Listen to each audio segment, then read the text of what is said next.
명태균 외장하드랑 PC를 제가 보니까 뭔 놈의 그 야한 여자 사진이 그렇게 많습니다. 그렇게 많고 명태균 씨 안동의 재력가랑 카톡 주고받은 거 없다고요? 그 아들하고 카톡 주고받은 거 오늘 다 깝니다. 본인 때문에 이 일이 터졌다는 거 그거는 기억하소. 오늘부터 명태균이는 우리가 끝까지 갑니다.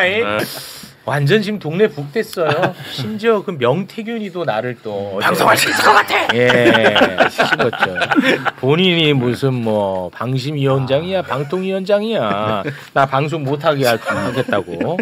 대한민국 민주주의를 파괴한 명태균한테 내가 이런 소리를 들어야 되는지 너무너무 화가 나는데요. 그나마 좀 위안이 되는 것은 봉지욱도 같이 이게 조금 위로가 됩니다. 그래서 오늘 위로받기 위해서 비닐봉지 속 최욱 봉지욱 기자를 모셨습니다. 박수로 맞이합니다. 네, 안녕하세요.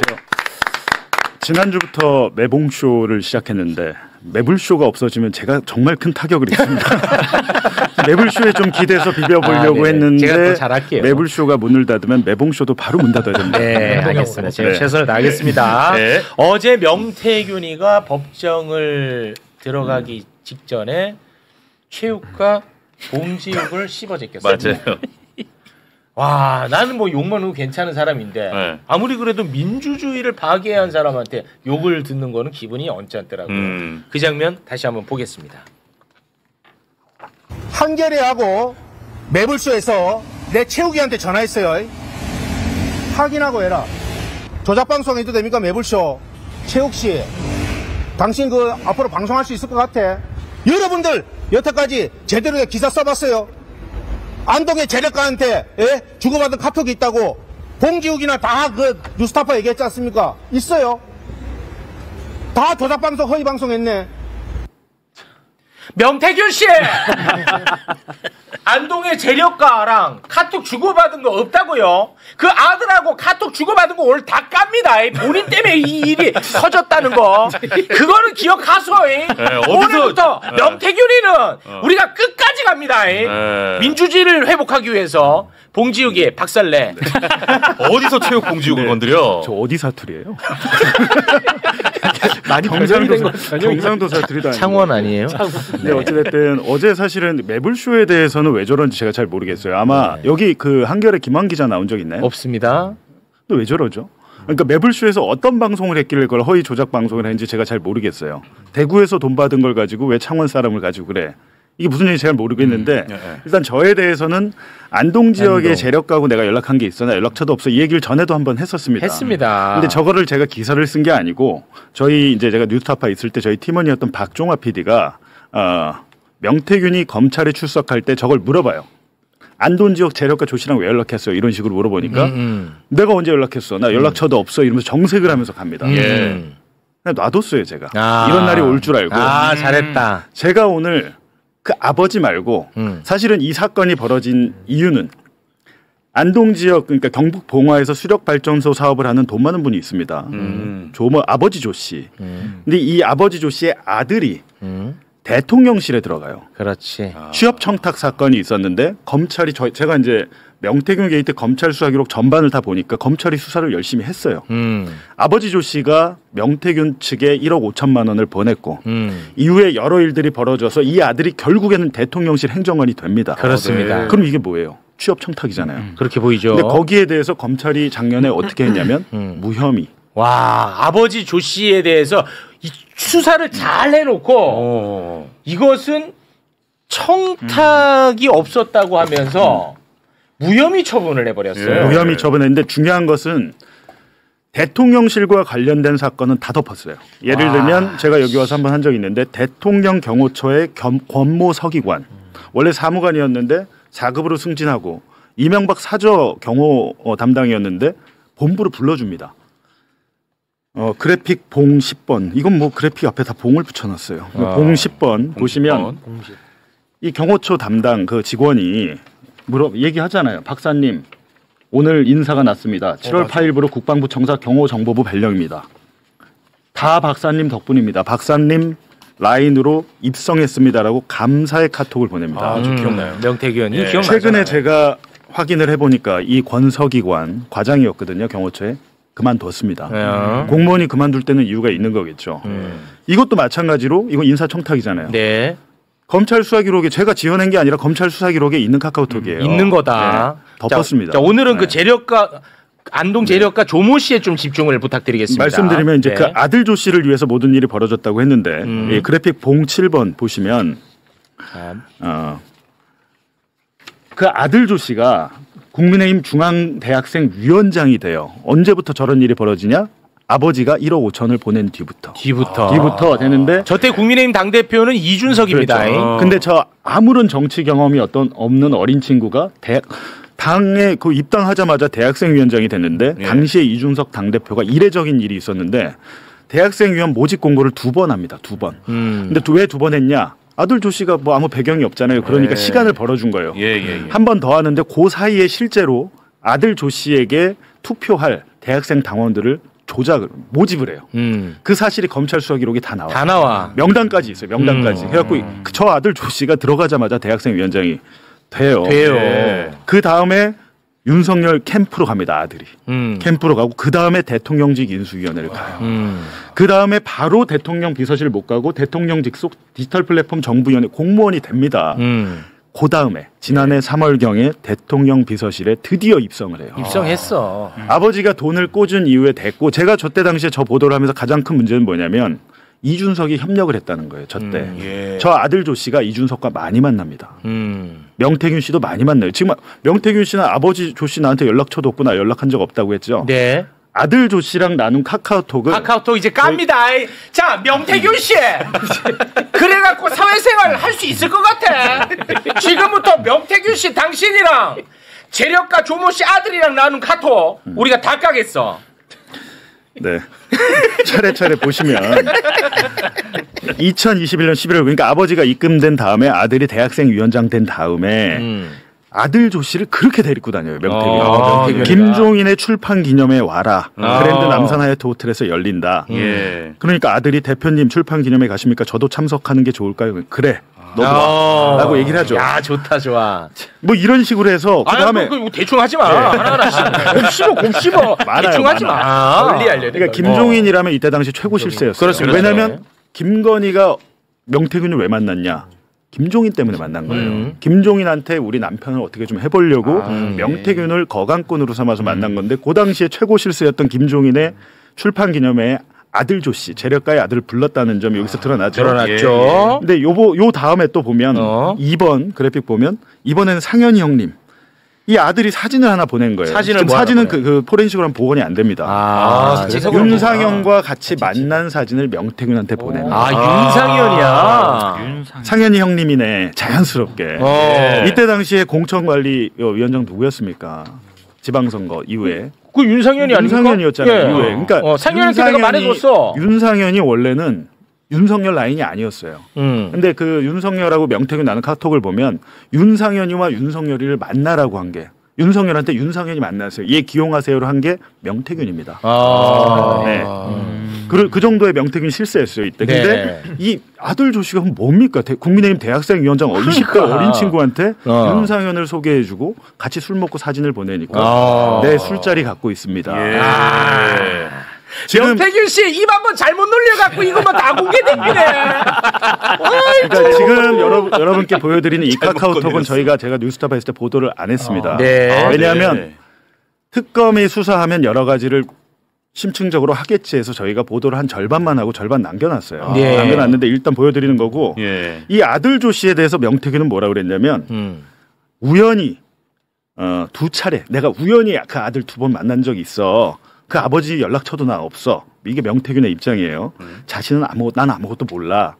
이렇게 얘기를 했어요. 근데 지금 보세요. 카카오톡 나누면서 다 나왔잖아. 뭐 김종인 출판기념회 부르고 윤상현이랑 술 먹고 있으면 이렇게 다정할 수가 없습니다. 명태균이 최욱은 죽여버린다고 난리인데 지금 이 아들 조 씨한테 이렇게 다정해요.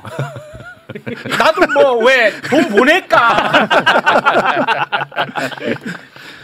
자, 심지어 그 다음 거 보시면 허경영이랑 찍은 사진을 또 명태균이 보냅니다. 아들 조 씨한테. 이거 친절하게. 야, 나 허경영이랑도 친해. 실제 허경영이 선거 컨설팅 해줬습니다. 명 씨가. 그래요? 야 허경영이 안철수 잡는다.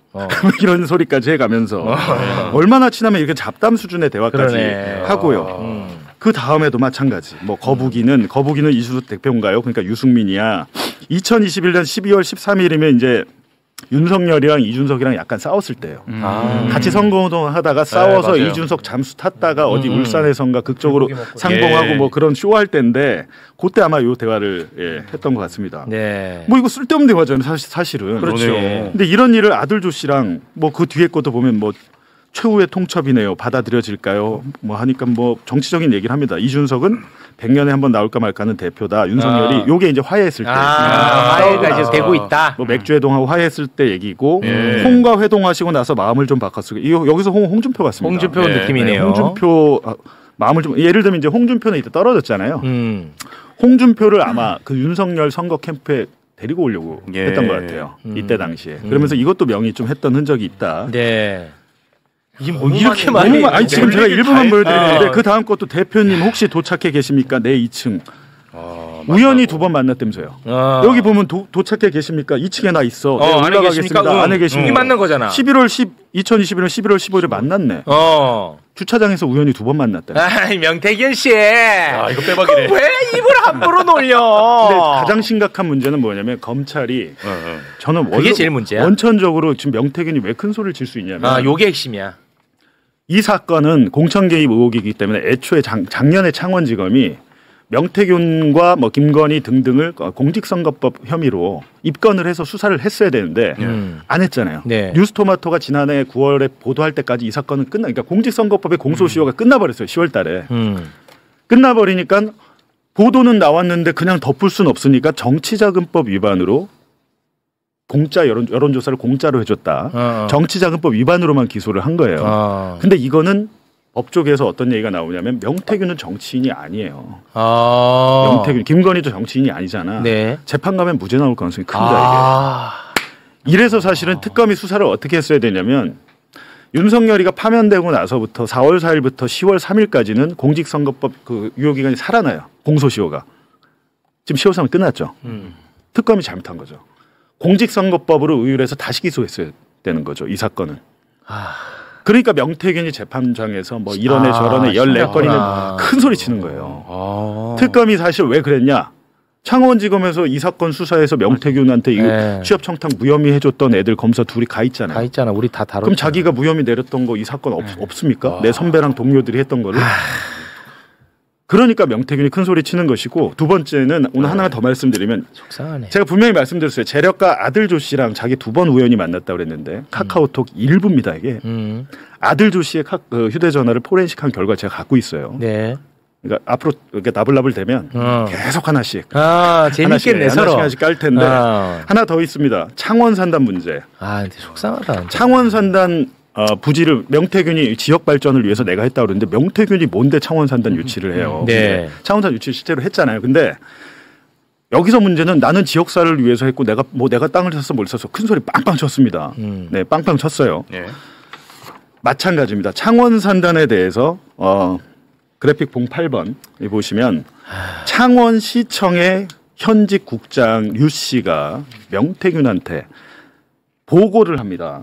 2023년 1월 18일이면 창원 산단 부지 발표나기 2달 전이에요. 2달 전에 면적 PDF를 보내는 게 산단 예정 부지를 먼저 보낸 거예요. 보고를 하고 노란색이 확정입니다. 구역까지 알려주죠. 2개월 전에. 네. 그리고 이제 뭐 얘기를 해요. 이건 뭐 사실은 이제 창원시청의 국장이면 시장한테 보고를 해야 되는 거예요. 명태균한테 보고를 해서 컨펌을 받아요. 근데 여기 이게 중요한 게 아니에요. 명태균이 이거 받고 그래요 끝났으면 괜찮은데 명태균이 이걸 유출해요. 어디로? 외부로. 다른 사람들에게. 유출한 증거를 잡았어? 물증을 제가 갖고 있습니다. 그 물증 명태균이 창원 산단 대외비 비밀 정보를 외부로 유출했다는 것은 내일 낮 12시 TBS 봉지욱의 지금 엄청 기다리고 있는데 그래. 내일 낮 12시 봉지욱의 봉인해제 TBS 라디오에서 제가 공개하겠습니다. 거기서 봉인해제. 저도 좀 먹고 살아야죠. 거기서 또 봉인해제. 이거 말고도 많으니까 내일 낮 12시 TBS 95.1MHz 유튜브로도 하니까요. 거기서 봐주시면 감사하겠습니다. 알겠습니다. 네. 명태균 씨 어떡합니까? 이게 아주 그냥 똑 떨어지게 정리가 깔끔하게 돼버렸네. 거짓말인 거 다 드러났어. 거짓말이 완벽하게 드러나 버렸어. 뭐야 이게 한만에. 다 보세요. 오늘 명태균이 오세훈 잡겠다고 갔잖아요. 네. 20가지의 혐의를 내가 다 밝혀줄게. 내가 들어갈 때 관심도 보니까 없습니다. 필리버스터를 하고 들어가더라고요. 19분을 떠들고 들어가요. 오늘 또 그랬어요? 근데 명태균의 합법을 보면 기자한테 질문을 합니다. 맞아. 자기가 곤란한 답변이 있으면 상대방에게 질문을 해요. 야 뉴스원. 넌 왜 나를 정치 브로커라고 했어? 막 이러면서 질문을 하는데 기자들이 답변을 못 하잖아요. 왜 못 할까요? 공부가 잘 안 돼 있으니까. 왜 못 할까요? 예, 학습이 안 돼 있죠. 이 사건에 대해서 잘 모르기 때문에 그런데 그러니까. 그걸 알고 있어. 명태균이 또 오늘 무슨 얘기를 했냐면 오세훈이랑 11월 8일에 특검에서 대질하기로 했다는 거예요. 요거는 굉장히 긍정적인 효과입니다. 특검에서 사실은 이 사건 덮으려고 했습니다. 명태균 씨 오세훈 잡으면 나도 그러면 그만할게. 근데 이제 오늘 얘기한 게 20개 중에 내가 미리 다 까면 오세훈이 말 맞추니까 몇 개만 깔게 이건데 명태균의 그 말을 가만 들어보면 오세훈에 대해서도 해준 거 공짜 여론조사 공짜로 해줬고 오세훈이가 돈 안 줬잖아요. 윤석열 김건희한테도 마찬가지로 공짜로 해주고 돈 안 줬잖아요. 개수가 중요한 게 아닙니다. 이게 공짜로 해줬다는 것 자체가 지금 공직선거법 위반인 건데 오세훈에 대해서는 너는 죄가 있는 놈이야. 내가 잡을 거야. 이거는 내가 처벌받아도 상관없다는 얘기잖아요. 내가 공여자니까. 네네네. 같은 논리로 하면 맞잖아요. 근데 오세훈과 같은 방식으로 한 거잖아요. 네. 김건희도 마찬가지거든요. 근데 김건희 법정에 가서는 나는 무죄입니다. 김건희는 아무것도 몰랐습니다. 이러고 있어요. 그러니까 자기가 말씀은 되게 잘하시는데 논리적인 모순이 너무 많은 거예요. 너무 많아. 알겠습니다. 원래 그런 사람들이 그때그때 그냥 그 말을 만들어서 하기 때문에 전체적으로 보면 앞뒤가 하나도 안 맞아요. 그렇습니다. 네. 보세요. 이제 오세훈 시장과 관련해서는 저렇게 적대적인 얘기를 많이 하는데 뭐 이준석 의원이나 김건희와 관련해서는 얘기를 안 나쁜 하죠. 얘기를 안 해요. 그렇습니다. 아니 최근에도 그 이명수 얘기 들으니까 창원 지역에서 뭐 소상공인들 뭐 대표들 해갖고 유지들이 모인 자리에 명태균이 그냥 왔대요. 그 자리에 명태균이 와가지고 전화를 꺼내서 이준석한테 전화를 걸더라는 거예요. 자기가 나 아직까지 이준석 내가 걸면 받아. 예전부터 항상 자기의 그 힘을 과시할 때 스피커폰으로 이준석한테 전화를 합니다. 한 번 울리고 바로 받냅니다. 이준석이가 또 전화를 받았다고 해요. 이게 지금 무슨 행위입니까? 그러니까 나와서 사실은 지금 보석 상태잖아요. 보석 상태의 피의자가 저 왜 풀어준 건지 모르겠어요. 난 진짜 너무 화가 나. 난 솔직히 이런 사회가 이게 말이 돼요? 하나도 건강한 곳이 없어. 그리고 그 끝으로 또 한 가지 말씀드리면 강혜경 씨의 뭐 이혼을 몇 번 했고 그 가정사에 대해서 자꾸 얘기를 하더군요. 어제도. 그러면서 강혜경이 그 뭐 내연남과 돈을 떼먹었네 많이 하는데 명태균 외장하드랑 PC를 제가 보니까 뭔 놈의 그 야한 여자 사진이 그렇게 많습니다. 그렇게 많고 무슨 여잔데 이게 무당인 것 같아. 무당인데 그 특정 무당의 그 영상이 계속 나오더라고. 그래서 이게 무슨 관계지? 라는 의심까지 드는데 남의 개인사 자기의 나는 세 딸의 아빠니까 너희들 왜한테 나 이렇게 억울함을 호소하시는데 왜 그 남의 가정사를 건드립니까? 그게 굉장히 부적절해 보인다는 것이고요. 마지막으로 이제 제가 요거는 아까 말씀드렸는데 반론이 들어와서 하나 말씀드려야겠습니다.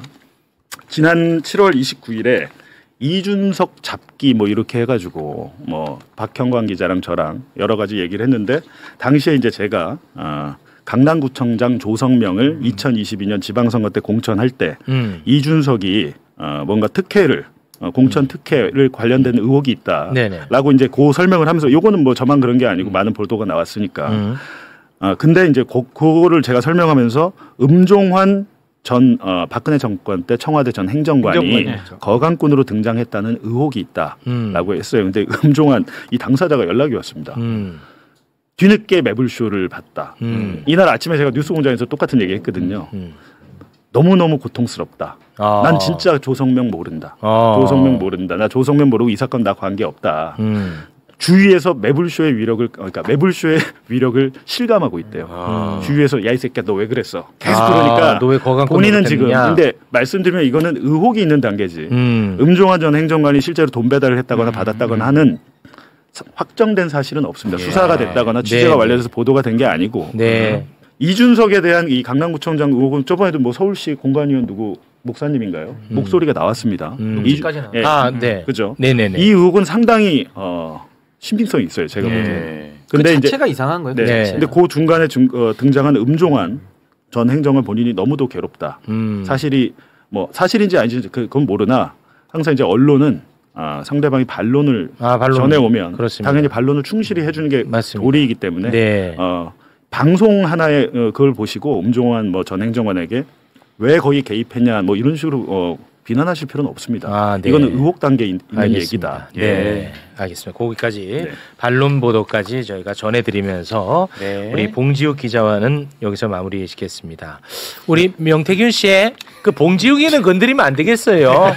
예, 좀 불편해지네요. 네, 불편해지겠네. PC 하나가 예. 다 브랜싱이 돼가. 예, 아니 봉지욱이가 지금 오랜만에 신나버렸어. 더불어민주당 정청래 대표는 국정감사장에서 명태균 씨를 만난 오세훈 서울시장이 특검의 대질 신문을 이유로 대부분의 질문을 회피했다면서 딱하고 옹졸하다고 말했습니다. 정 대표는 오늘 최고위원회의에서 어제 국감 영상을 회의장에 틀면서 오 시장은 인생 최대의 위기이자 치욕스러운 날을 보냈을 거라고 말했습니다.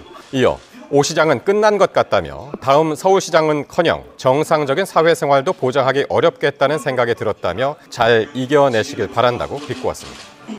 아니 그동안 오세훈 시장이 그러니까 2번 만났다고 뭐 하고 그러지 않았었나? 그런데 왜 말을 어제 계속 아끼더라고. 그러니까 대질신문 때 다음 달 8일 날 말하겠다고. 마치 그 고소장 써놓고 고소장도 접수 안 하고 애끼듯이 어제는 그래서 본인의 말을 애끼더라. 왜 그러는 거예요? 눈물은 안 흘렸지만 애끼더라. 왜 그러는 걸까? 나 그냥 말하면 될 것 같은데. 그리고 뭐 명태균이 일방적으로 찾아왔다 네. 얘기도 했었잖아요. 일방적으로 찾아온 것 같지는 않은데 그게 그때 김영선 의원도 지금 여기 같이 만난 거잖아요. 그렇죠. 여러 번 관여가 만났다고 되어 했잖아 본인도. 네. 그때 일단 명태균하고 김영선이 일단 지난 3월에 대지를 했었는데 둘은 그러니까 7번인가 6번인가 만났다고 김영선은 6번 만났다고 같이 그렇게 얘기를 했었던 것 같은데. 근데 저는 어제 저 국감장에서 있었던 일들을 종합 분석해 본 결과 종합. 그리고 명태균 씨의 그동안의 그 많은 발언들을 다 들어보면 예. 결국 자기가 관련된 거, 그러니까 자기가 문자 주고받고 여론조사 주고 이쪽은 말하지 않아요. 감춥니다. 철저히 감춥니다. 왜냐면 자기 혐의 때문에 그렇다고 전 보는데 예. 자기 외 거, 오세훈과의 관계, 그리고 오세훈의 행태 이런 것들에 대해서는 지금 좀 악에 받쳐 있는 상황에서 많은 진실을 공개적으로 얘기하고 있다. 예. 그러니까 오세훈 시장 입장에서는 명태균 쪽에서 말하는 어제의 그 발언만을 놓고 보면 그 진실에 부합하니까 할 말이 없잖아요, 자기가. 그러니까 이제 특검의 대지를 핑계로 어제의 자리는 좀 모면해 보자. 그래서 꼬리를 좀 어제는 내리고 있는 모습 아닌가 좀 그렇게 봅니다. 뭐 오세훈 시장 입장에서는 불공정하다 뭐 예. 이런 생각을 할 수 있겠죠. 아니 나만 그런 게 아니고 뭐 이준석 의원하고도 어떤 일이 있었고 홍준표도 홍준표 시장하고도 더 오래됐고 뭐 예. 김종인 위원장하고도 어땠고 내가 다 아는데 왜 나만 갖고 이래? 왜 나만 그래? 억울해. 그런 심정이었다. 근데 이게 일단 그 7번을 만나니 2번 만났냐. 이 만남의 횟수 그리고 만남의 성격 그러니까 오세훈 시장은 일방적으로 그냥 스토킹하듯이 약속도 없이 불쑥 찾아왔다는 거잖아요. 그러니까 사전 약속해서 합의가 된 만남이 아니고 이게 왜 그 중요한 거죠, 이거는? 글쎄, 근데 법률적으로 큰 의미가 있다기보다는 이제 2번을 오세훈 시장의 주장과 같이 그냥 불쑥 찾아와서 불청객으로 그렇지. 와서 어쩔 수 없이 그냥 마주치게 됐다는 건지 네. 아니면 미리 약속을 잡고 이번에 당내 경선에서 내가 이기기가 쉽지 않은데 도와달라고 애걸복걸을 해서 뭐 7번이 됐든 6번이 됐든 여러 차례 합의하에 만났느냐. 그러니까 그 이후에 전개된 게 어떤 내용이냐를 설명하기 위해서 불청객으로 2번 마주쳤을 뿐이다. 아니면 약속을 정해서 여러 차례 만났고 오히려 오세훈 당시 후보 측이 매달렸다. 이게 설명의 시작부터 다른 그렇죠. 거죠. 예, 예. 의미상. 시작부터 다르죠 지금. 둘이 완전히 그러니까 그 서로 부딪히는 건데, 근데 지금 당사자 중에 한 명이 이해관 그 목격자 중에 한 명이 지금 김영선 의원 오늘 또 등판한 목격자라기보다는 주선자 아니에요? 주선자. 네, 뭐 당사자 아닌가요? 당사자지 당사자. 뭐 그러니까. 연애 편지 얘기까지 나오던데 별 얘기 다 나오던데 보니까. 그 얘기는 우리 여기서는 그러니까 그건 너무 격떨어지니까 하지 말고. 많이 떨어지네. 그건 좀 하고. 어쨌든 김영선 전 의원은 오늘 또 등판했어요 또. 근데 무슨 말인지 잘 들어오진 않는데 어쨌든 간에 만남 횟수 뭐 그것도 얘기를 했어. 그거 한번 좀 들어보시죠 오늘. 2번 정도는 이제 명태균 씨가 부탁을 하고 그래서 한 2번 정도는 같이 만났고요. 그 나머지는 이제 그리고 나서는 둘 간의 얘기를 되는데 이제 명태균이가 오세훈 시장이랑 이제 만났는데 이제 저를 오라고 그래서 배석을 하게 된 경우는 있어요. 적어도 2번은 넘는다는 취지네요. 그러니까 김영선 의원의 얘기는 그러니까 2번 만났는데 그 다음에는 둘이 뭐 얘기를 해서 하는데 오라고 해서 자기가 배석을 했다니까 처음에 2번 만난 거 외에 배석을 한 걸 또 얘기하는 거 아닌가요? 그러니까 그렇게 들리네. 그러니까 2번 잘은 모르겠어. 그러니까 뭔 말하는 게 옛날부터 보면 정신이 없어요. 이게 듣다 보면 뭔 말하는지를 주소가 좀 정리가 좀 필요한데 판사 출신인데 하여튼 2번은 만났는데 그 다음부터는 몇 번은 자기들끼리 만나면 뭐라고 했다. 나중에 불러서 합석을 했다 이 얘기로 받아들이면 되는 거죠. 그런 취지 같아요. 오세훈 시장 얘기하고는 좀 반대가 되는 것 같은데. 그러니까 이제 저 얘기의 진실 공방인데 지금 명태균 씨 입장에서 오세훈 건에 한해서는 얘기를 지어내가지고 뭐 얻을 이익은 별로 없는 것 같아요. 근데 오세훈 시장 입장에서는 도움을 받았다는 것 자체가 본인에게는 이게 굉장한 오명으로 생각을 할 거기 때문에 감출 동기는 충분히 있죠. 오세훈 시장 입장에서는. 그리고 이게 또 위법의 문제가 또 연루가 될 수 있기 때문에 그리고 저 사건으로만 놓고 보면 뭐 딴 사건도 더 처리를 해야 되지만 당연히 오세훈 시장이 더 세게 처벌을 받을 수밖에 없는 사안 아니겠습니까? 본인이 도움을 더 많이 받았으니까. 그래서 저는 명태균 씨의 말하는 습성이나 태도를 놓고 보면 어제도 국감장 나와가지고는 뭐 계속 더 적극적으로 진술을 하잖아요. 그러니까 그 부분에 대해서는 오세훈 시장이 지금은 조금은 수세에 몰려있는 그런 모습이고 어제도 진술을 하나도 안 하다 보니까 이건 사실상 현장에서는 발언 기회가 있는데도 본인이 안 하잖아요. 그러니까 이건 사실상 좀 인정으로 국민들 앞에는 보일 수밖에 없는 상당히 좀 어려운 구도였겠죠. 어제는 오세훈 시장 입장에서는. 어제 눈물 얘기도 나왔잖아요. 그러니까 그 얘기 하지 말자면서요. 아니 그 편지 말고 눈물은 뭐 해도 되지 뭐. 난 진짜 좀 슬픈 얘기 좀 궁금해요. 그러니까 진짜로 남자들이 그렇게 눈물을 그렇게 많이 흘리진 않잖아요. 근데 흘렸다는 것 같은데 그 어제 얘기 들어보고 오늘 방금 전에도 내가 그 문구를 보고 왔는데 남자가 흘리지 말아야 할 것은 눈물만은 아니. 화장실에서 지하철에 많이 붙으니까. 그러니까 저거 보면은 명태균이 어제 운 적 있다. 송 셰프 그 만났다는 그 중국집 거기서도 제일 뭐 울었다 짰다 뭐 그랬더니 윤건영 의원이 오세훈 시장한테 그래서 어제 물어봤어요. 그러니까 살려달라고는 나경원한테 이기는 그 여론조사를 좀 있어야 된다. 만들어달라 하고 울면서 전화했다는데 이거 거짓말이냐 그러면 그랬더니 아니라고 말한 게 아니고 상식적으로 판단해보라. 저거는 그러니까 아니다라는 걸 말한 것 같긴 한데 아니면 안 울었다고 말을 하면 되지 왜 저렇게 빙빙 돌려서 말을 하는지. 그러니까 좀 피해가는 모습이에요. 오세훈 시장은 전반적으로 그 회피성 발언들을 많이 하고 있고, 그러니까 사실은 저게 이제 오세훈 시장이 질질 짰다라는 명태균 씨의 표현을 빌리자면 그냥 눈물 한 방울 흘린 걸 우리가 질질 짰다라고 표현하진 않잖아요. 그러니까 좀 이제 간절히 뭐 절규 비슷하게 이렇게 좀 울었다는 표현을 뭐 질질 짰다 이렇게 표현을 한 것 같은데 저게 이제 윤석열식으로 치면 이제 경로. 그런 감정선을 이제 우리가 밝혀야 되는 뭐 경로냐 눈물이냐 이제 이건데. 그러니까 저는 오세훈 시장의 선거를 기점으로 해서 이제 명태균 씨가 중앙무대에 데뷔를 하게 되거든요. 그러니까 거기서 성공을 거둔 걸 기반으로 이준석 당대표, 그다음에 이제 윤석열 이렇게 차례로 올라오는 빌드업이 있기 때문에 저는 저 사안만 놓고 보면 저 명태균 씨의 말이 좀 진실에 가까울 가능성이 높다. 그래서 그게 이제 오세훈 시장은 말을 안 하는 쪽으로 가는 거고, 명태균 씨는 어제 뭐 거의 신나서 얘기를 많이 하던데. 명태균 말도 우리가 다 믿을 수는 없는 거고. 그러니까 자기 관련된 거 빼고는, 자기 거 빼고는. 근데 참 우리 말이 오묘해요. 질질 짰다. 그렇지. 징징댔다. 울었다. 좀 없어 보이는. 울었다와 질질 짰다는 뉘앙스가 확 다른 거지. 그런데 명태균이 저렇게 그 말을 이렇게 이렇게 취사 선택하는 거는 단어를 선택하는 건 좀 하여튼. 오세훈 서울시장이 한강버스 진수식에서도 눈물 흘렸다는데? 그건 맞는 거예요? 눈물이 많으시네요. 아니 그거는 진수식에서 울 일이 아니었지. 며칠 운행도 못 해보고 운행 중단됐을 때 울었어야죠. 어제 아파트 얘기도 나와서 또 명태균이 그러니까 오세훈 시장이 당선되면은 명태균한테 아파트 사주겠다 이런 약속 주장을 했다는 거잖아요. 그 얘기도 한번 좀 들어보고 가시죠. 아까 얘기했잖아요. 아파트 사준다고. 좋습니다. 그 말이 내가 시장에 당선되면 아파트를 사주겠다 이 말인가요? 네, 집사람이 어저께 출발할 때요. 제가 또 질의하겠습니다. 아파트 키 받아오라 그랬습니다. 본인이 아파트 안 사줘도 키 줘요. 어디서 사놨습니까? 당선되면 서울 아파트 한 채 사주고 싶다고 했다는데 이 말 모두 거짓말인가요? 상식적으로 한번 판단해 보십시오.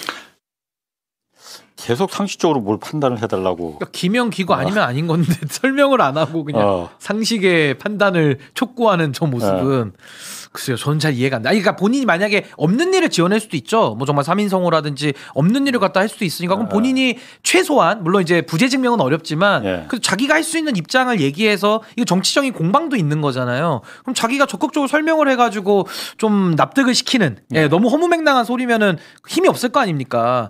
근데 오세훈 시장은 뭐 특검 수사를 핑계로 아무 말도 안 하니까 뭐 이거는 뭐 어떻게 이해할 도리가 좀 없는 것 같습니다. 이 특검 수사 결과에 따라서 지금 당장 내년 6월에 지방선거잖아요. 오세훈 시장은 나올 생각이잖아 지금. 뭐 거의 그렇죠. 5선에 도전하는 거로 지금 뭐 비춰지죠. 지금이 그러면 굉장히 큰 오세훈 시장 입장에서는 고비겠네, 고비적 위기겠네 그러면은. 그런데 이제 명태균 게이트는 작년 9월 3일인가 뭐 그때 터졌잖아요. 근데 정확히 석 달 후인 12월 3일 날 비상계엄 이 내란 사태가 없었다고 하면 오세훈 시장이 지금보다 훨씬 궁박한 처지에 있었을 거예요. 그렇잖아요. 그렇지. 그때는 온 나라의 관심이 명태균의 입에 쏠려 있었어요. 그래서 오세훈, 홍준표. 그렇죠.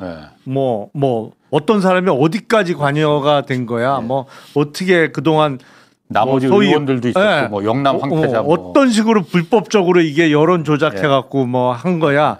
근데 12월 3일 날 비상계엄 때문에 이게 완전히 약간 뒷전으로 완전히 밀려 있었단 말이에요. 그러니까 오세훈 시장 입장에서는 비상계엄 사태 덕을 많이 이미 보고 있는 상황이죠.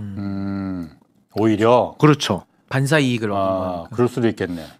그러니까 이게 김건희 특검 쪽에서도 글쎄 명태균 관련 사건을 얼마나 많이 집중적으로 수사할지 잘 모르겠어요. 오세훈까지 들어가겠느냐? 들어가긴 들어갔는데 어쨌든 대지를 지금 한다고 하니까. 대지를 하는데 그야말로 뭐 이게 사건이 너무 많잖아요. 그래서 야 이거를 뭐 진짜 목숨 걸고 얼마나 파헤칠까라는 조금 우려가 됩니다. 그 계엄 때문에 덕본 사람 사실 그 오세훈 시장 말고도 사실 그날 그러니까 그게 있었죠. 추경호 의원이 20억 20개 받았다는 거예요. 명태균이 그때 그날 바로 그 전날 밤에 SBS 보도가 나오고 그 다음날 계엄이 터진 거거든요. 그다음에 쏙 들어갔잖아요. 그거는 뭐 사실인지 아닐 수도 있겠지만은 사실인지 아닌지 모르겠지만은 하여튼 덕본 사람도 의외로 좀 있긴 있는 것 같아요.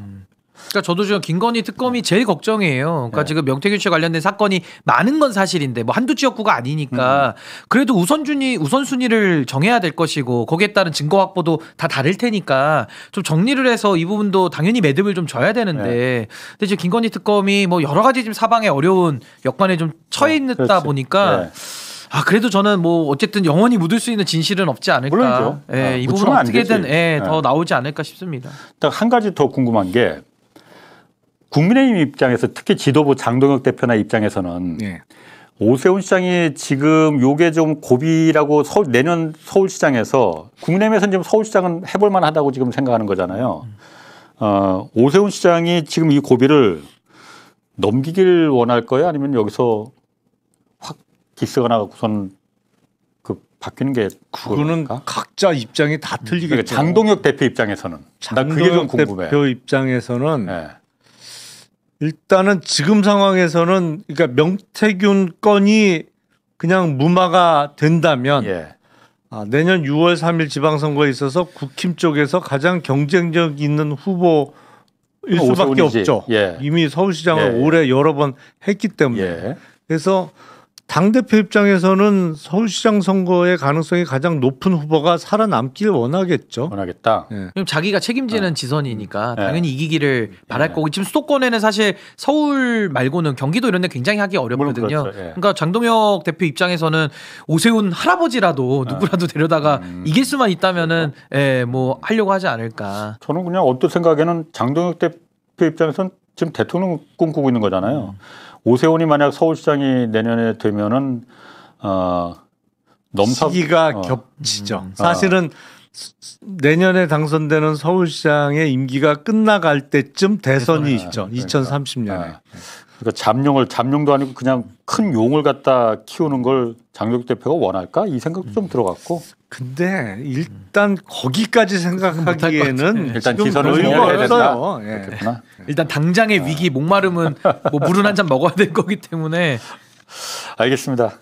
오늘 여기까지 하겠습니다. 지금까지 신인규 변호사 김용남 전 의원이었습니다. 고맙습니다. 네, 감사합니다.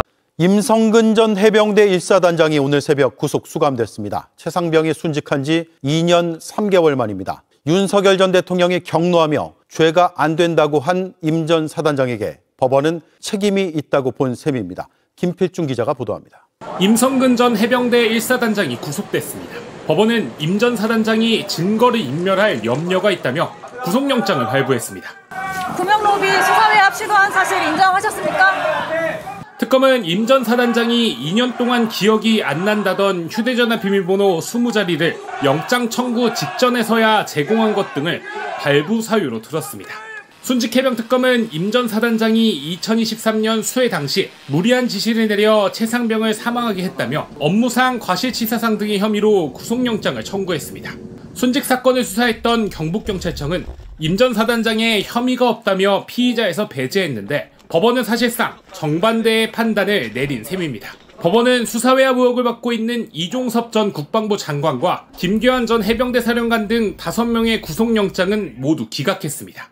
이 전 장관 등은 최상병 순직 사건 수사에 외압을 행사했다는 직권남용 등의 혐의를 받고 있습니다. 법원은 수사외압 의혹에 대해 기본적인 사실관계는 어느 정도 소명이 되지만 주요 혐의에 대해 법리적인 면에서 다툴 여지가 있다며 기각 사유를 밝혔습니다.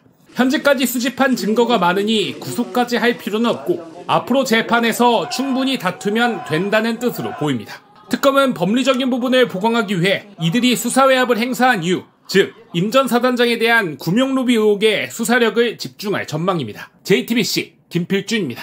네, 앞으로 외압 의혹 수사는 어떻게 되는 건지 유선희 기자와 짚어보겠습니다. 이종섭 장관을 비롯한 피의자들은 영장 기각이 됐죠. 그러면서도 법원은 사실관계는 어느 정도 소명이 됐다라고 했죠.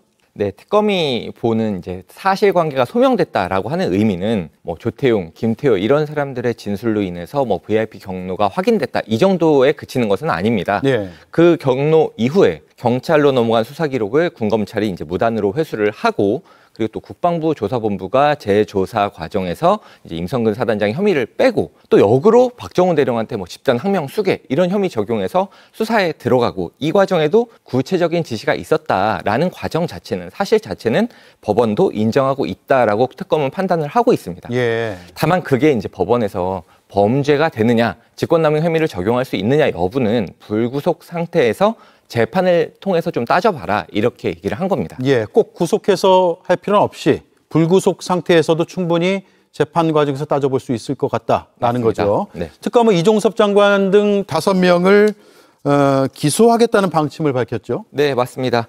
법원이 설명한 내용을 좀 보겠습니다. 재판 과정에서 충분한 공방과 심리를 거쳐서 책임 유무와 정도를 결정하는 것이 타당해 보인다라고 얘기를 했는데요. 그러니까 이거는 재판으로 넘겨서 따져보라는 얘기입니다. 그래서 특검은 5명에 대한 기소는 당연한 것이고 또 추가 핵심 피의자가 있다면 그쪽도 기소를 하는 방안을 검토하겠다라는 입장입니다. 법원이 또 하나 설명한 게 있습니다. 기각의 이유로 설명한 게 장기간 수사로 이제 상당한 증거가 이미 확보돼 있는 상태다라고 했는데요. 예. 이 부분이 이제 특검이랑 가장 의견이 갈리는 부분입니다.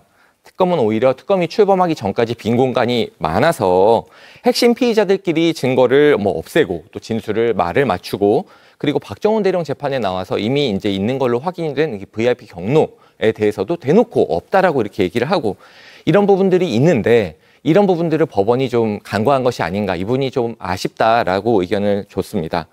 특히 이제 최근에 나온 혐의들이 있는데요. 특검 출범 전에 이제 오랫동안 수사를 했던 게 바로 공수처입니다. 근데 공수처에서 조사를 해보니까 뭐 총선 전까지 소환 금지 지시가 있었다라든가, 내지는 뭐 통신영장 결재를 하는데 나를 빼면은 뭐 사표를 내겠다라든가 이런 식의 수사 방해가 있었던 정황들이 많이 나왔거든요. 그러니까 공수처가 사실은 수사 기간만 길었지 제대로 수사를 해서 증거를 확보하거나 한 게 아닌데 이거를 길었으니까 증거가 충분할 것이다라고 본 것은 좀 납득하기가 어렵다라는 것이고 이 부분을 입증하는데 앞으로도 좀 수사력을 모을 것으로 보입니다. 네. 그런데 핵심 피의자들의 신병을 확보하지 못해서 수사 동력이 떨어질 거다 이런 분석도 나오거든요. 어떻게 봐야 됩니까? 맞습니다. 일단 외압 의혹의 정점인 윤석열 전 대통령까지 가야 되는데 거기까지 가는 수사 동력이 일부 떨어질 수 있다는 우려가 나오는 건 사실입니다. 왜냐하면 안 그래도 윤석열 전 대통령이 출석을 거부해서 지난번 조사도 불발이 됐었거든요. 앞으로도 수사에 협조한다라는 보장이 없는 상황이기 때문입니다. 다만 특검이 이제 희망적으로 보는 부분은 임성근 전 사단장에 대한 이제 구속영장은 발부가 됐다라는 부분입니다. 이거는 이제 증거인멸 우려가 있다라고 설명을 했지만 사실은 이제 최상병 순직 사건에 대해서 임성근 전 사단장의 책임이 어느 정도 있다라는 부분을 법원이 인정한 걸로 보이는 부분이기 때문인데요. 애초에 이런 같은 결론을 냈던 곳이 있죠. 해병대 수사단. 임성근 전 사단장을 수사해야 된다라고 했는데 이것을 이제 VIP가 경로를 하고 이종섭 전 장관 이하 뭐 국방부, 군, 검찰, 경찰 다 혐의 없다 빼고 무혐의 불송치 이렇게 해왔거든요. 그래서 이걸 왜 뒤집었는지 수사를 해봐야 된다. 외압 의혹에 대한 수사 필요성 이 부분에 대해서는 입증이 됐다라고 보고 이제 특검은 그 부분에 동력을 이제 집중을 할 것으로 보입니다. 예, 여기까지 하죠. 잘 들었습니다. 유선희 기자였습니다. 밤사이에 구속영장이요. 물론 여러분들이 이미 다 포털 사이트 등을 통해서 보셨을 것 같긴 합니다만 최혜병 특검이 구속영장을 총 몇 명 신청한 거죠? 그러니까 총 7명입니다. 7명을 청구했는데 법원에서 딱 1명만 발부하고 6명은 무더기로 다 기각이 됐어요. 그렇습니다. 정리합시다. 네, 일단 최상병 순직 수사 외압을 주도적으로 지시하고 이행한 이종섭 전 국방부 장관 등 국방부 관계자 4명 모두 기각됐고요. 박정훈 대령, 그러니까 해병대에서 제대로 수사하고 법대로 경찰이 이처벌했던 박정훈 대령을 항명수계로 몰면서 모해 위증 혐의를 받았던 김계환 해병대 사령관도 영장이 기각됐습니다.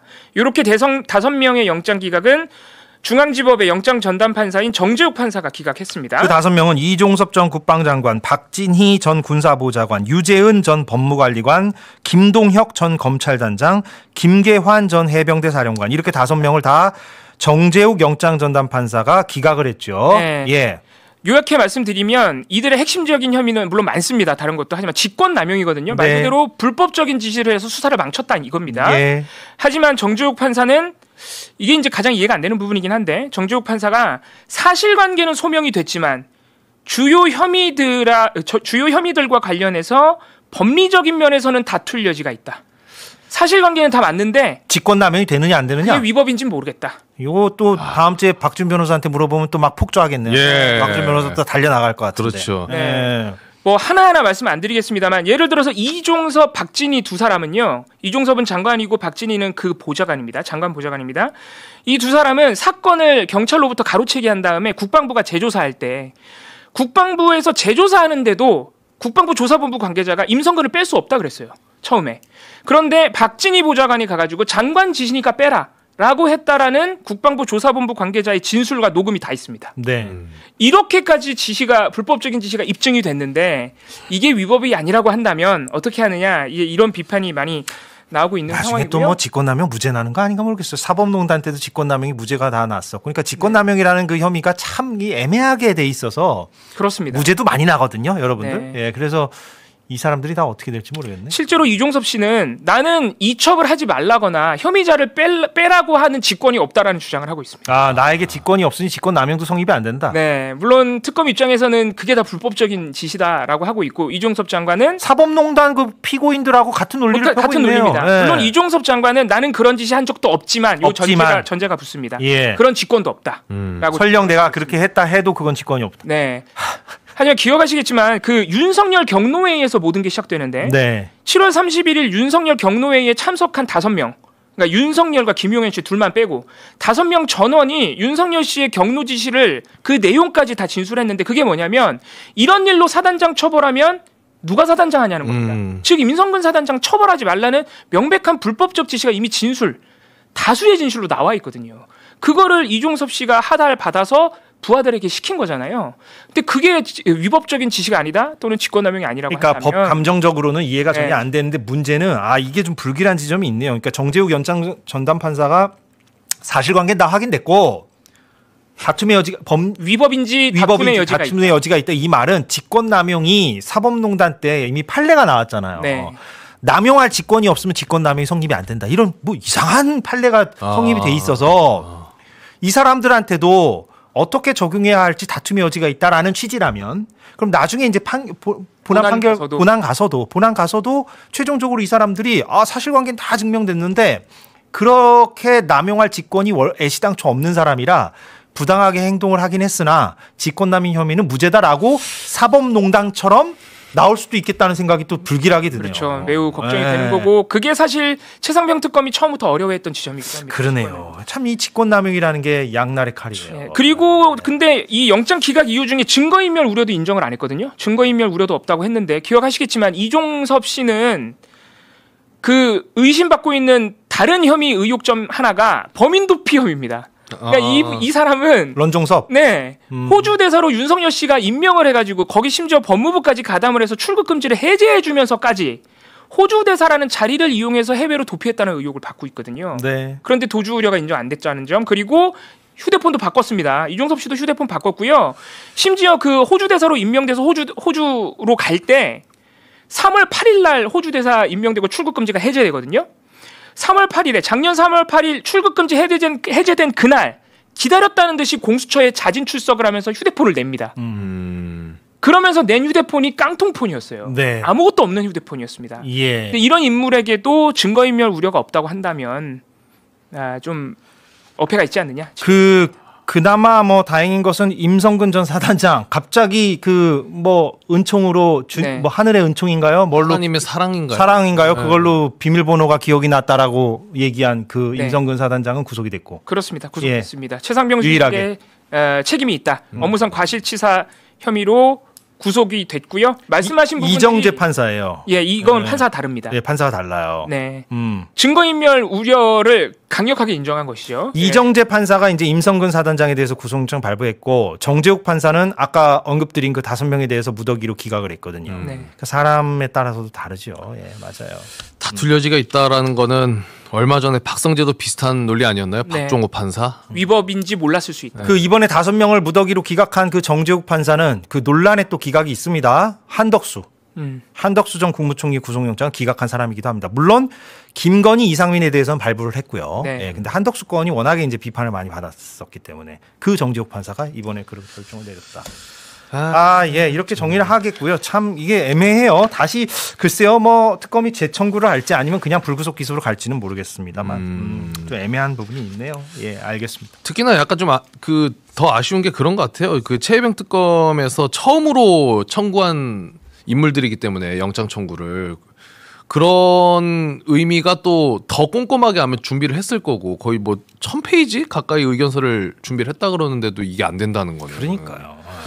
어디까지 준비를 해서 어디까지 입증을 해야 이게 받아들여져요? 법 감정하고 너무 다른 부분이 너무 많아요. 그렇죠? 그들만의 리그인 것 같기도 하고. 예. 어제 국회 법사위의 국정감사에서는요, 특히 김대웅 서울고등법원장이 중단되어 있는 이재명 대통령의 선거법 재판 이걸 재개할 수 있겠느냐 이렇게 야당 의원이 물으니까 이론적으로는 가능하다 이렇게 또 여지를 남겨서 주목받았습니다. 물론 이제 원론적인 입장 표명으로도 볼 수는 있습니다. 또 실현 가능성이 여전히 크지는 않지만 만에 하나라도 이 대통령의 임기 중에 파기환송심이 현실이 된다면 자칫 현 정권과 여당의 치명타가 될 수 있다는 점에서 사건 담당 법원장의 이 발언 여당의 사법부 공격에 대해서 사법부가 반격할 수 있는 그 가능한 카드를 슬쩍 칼집에서 꺼내 보인 게 아니냐 이런 해석까지 나오면서 의미가 간단치 않다는 시선이 나오고 있습니다.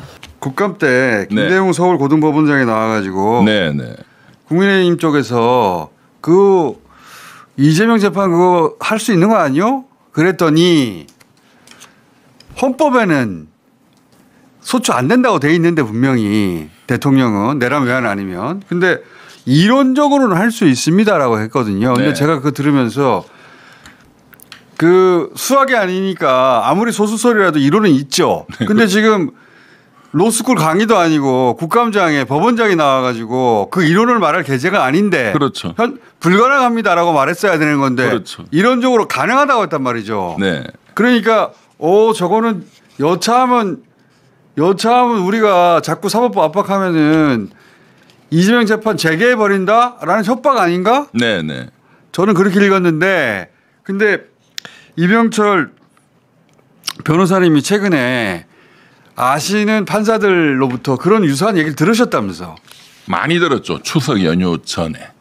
어떤 이야기를 들으셨어요? 그러니까 이제 그 상황은 그 내란 특별 전담 재판부 얘기 나오고 법원장 회의를 조희대 대법원장이 만들었잖아요. 예. 본인은 그 회의는 참석 안 했지만 이제 그때 저도 좀 걱정이 돼가지고 현직 판사들 이번에 또 그때 또 전국 법관 회의가 있었어요. 예. 그 뭐 다소 소장파라고 하는. 근데 예. 사실 내용은 하나도 없었습니다. 예. 이제 사실은 그때도 메시지는 안 나왔는데 그 법관 회의를 제일 열심히 해왔던 판사가 송승용 부장판사인데 예. 저도 아주 잘 아는 후배인데 그분만 엊그저께도 메시지를 냈어요. 사과 표명해야 된다. 근데 없었어요. 그거는 법관들이 제가 만나서 또는 물어보면 거의 80%가 거의 극우화돼 있다고 봅니다. 그래요? 특히 사법개혁에 이게 강도가 높아지면서 즉 그런 과정에서 저는 말씀하신 엊그저께 국감장에 그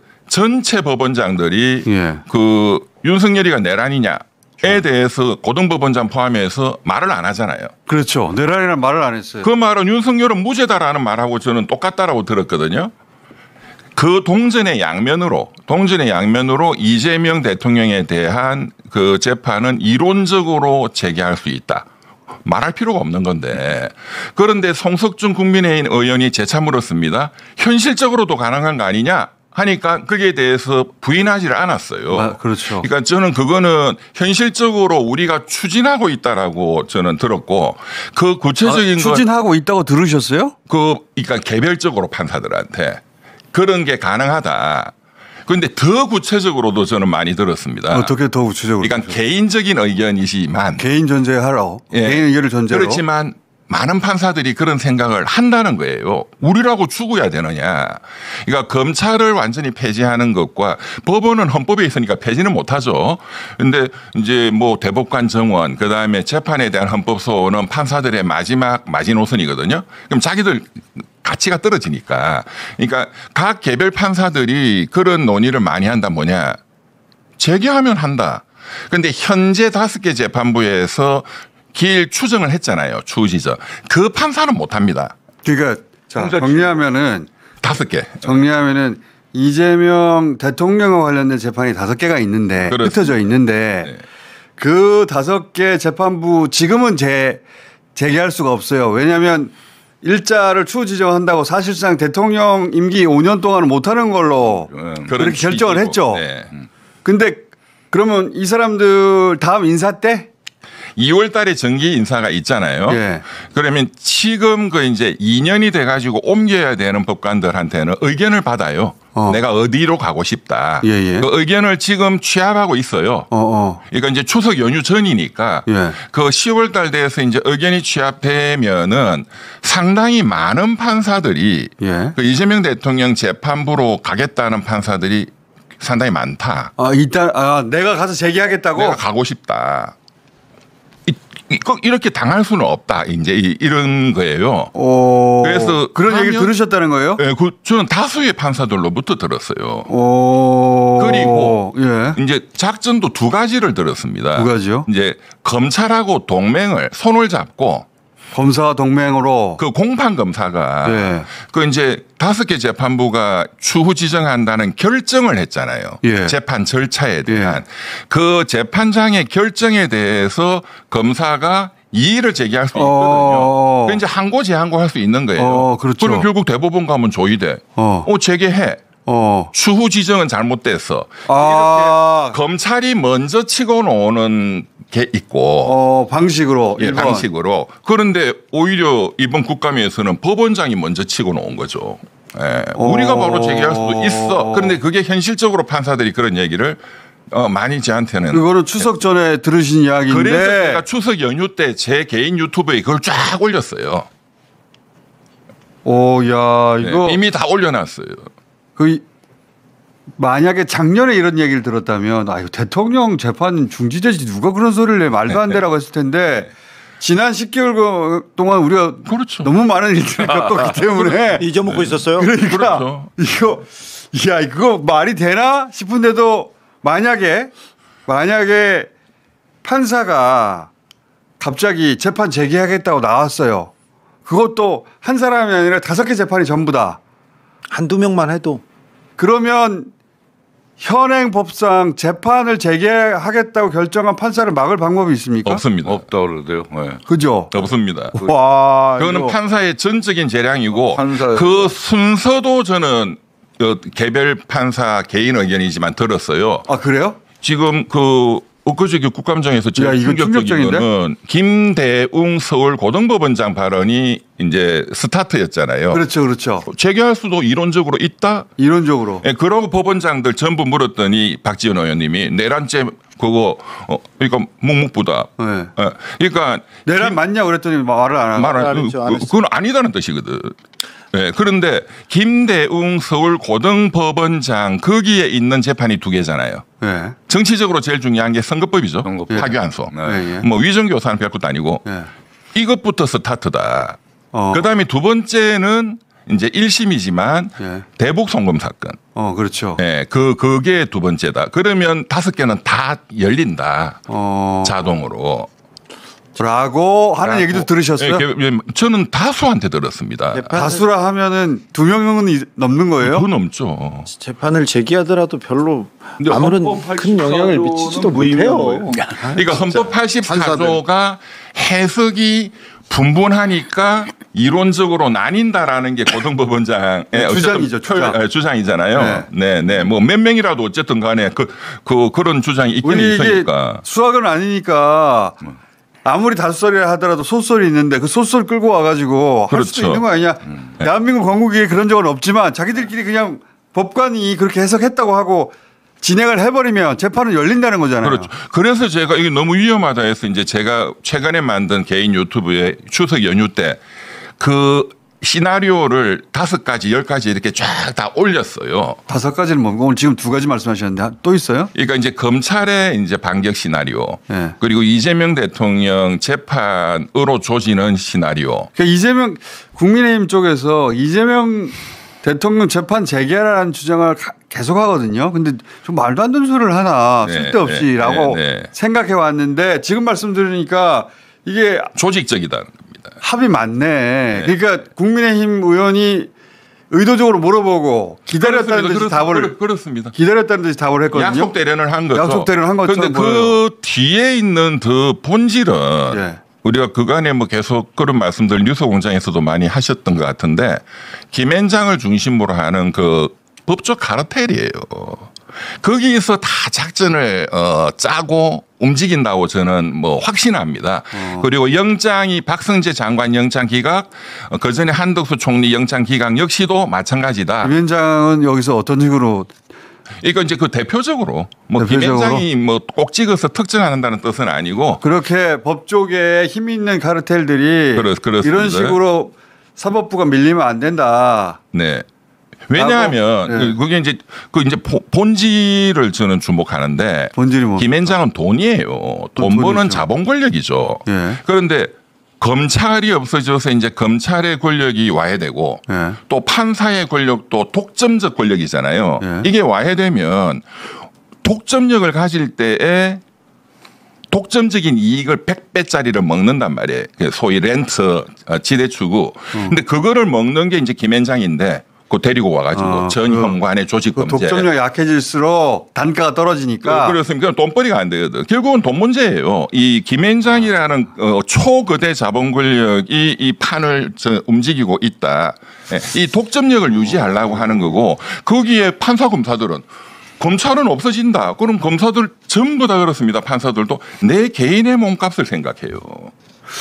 이거 근데 전부 지금 뭐 조희대 대법원장 불러서 그 뭐 기록 종이를 받냐 뭐 전자를 받냐 그거는 진짜 제가 보기에는 너무 지나간 이야기고 너무 진짜 나이브한 하찮은 거에 집중하고 있다. 너무 거대한 반란이 왜냐하면 하고 있는 거짓말한다는 걸 밝히고 싶어서 그런 건데 지금은 그 단계가 아니라 사법부에서는 지금 적어도 이병철 변호사님이 만나본 일부 판사들 기준으로 보자면 이대로 우리는 당할 수 없으니 이재명을 보내버리자.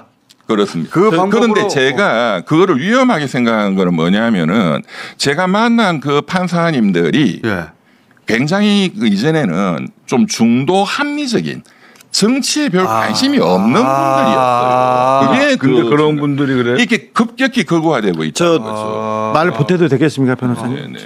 저도 판사들 계속 만나고 취재하니까 그런데 그거 맞아요. 특별히 사인회동 있지 않습니까? 조희대 사인회동. 사인회동에 대한 근거를 대지 못하면서 판사들이 격앙되고 결집하기도 했어요. 그리고는 계속 정치적으로 불만을 제기하는 사람. 한덕수하고 조희대하고 김충식하고 만났다고 하는 그런 근거 없는 공격을 했다고 지금 민주당이 계속 얘기하고 있고, 그래서 조희대의 그 판단 그리고 직위원회 판단은 이상하지 않느냐, 그래서 그거에 대해서 해명하거나 그 이례적인 일들에 대해서는 설명하고 넘어가야 된다고 얘기하던 판사들이 목소리가 쏙 들어가고 한쪽으로 뭉친 것도 맞아요. 그런데 이 변호사 얘기대로 자 그래 우리가 뭐 재판을 하더라도 뭘 하더라도 근데 재판이 재개된다고 하더라도 이재명 재판이 재개될 가능성도 거의 없는데 재개되더라도 아무런 아니지 그렇게 생각할 건 아니지. 아니야. 자 왜냐하면 판결을 판사가 하잖아. 아니 판결을 하더라도 판결을 판사가 하는데 왜